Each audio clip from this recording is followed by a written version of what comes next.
Dumami ang tao sa mundo, ngunit sila ay labis na nagkasala na ikinalungkot ng Diyos ang paglikha sa kanila. Nagpasya siyang magpadala ng baha upang lipulin ang lahat ng tao sa mundo. May isang lalaking pangalan ay Noe na naiiba sa lahat. Mahal ni Noe ang Diyos at sumusunod siya sa kanya.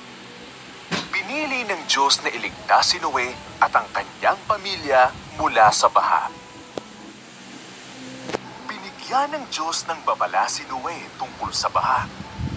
Sinabihan niya ito na gumawa ng napakalaking bangka na may mababang bubong, 3 palapag, 1 bintana at 1 pintuan.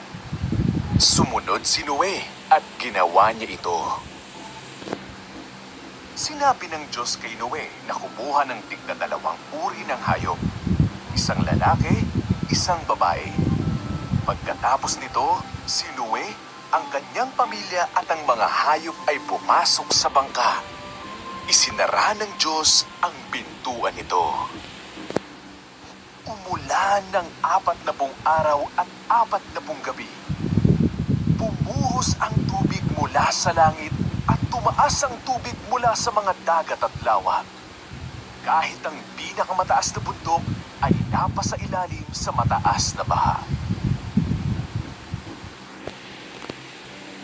Samantala, si Noe, ang kanyang pamilya at ang lahat ng mga hayop ay ligtas sa loob ng bangka at palutang-lutang sa tubig baha.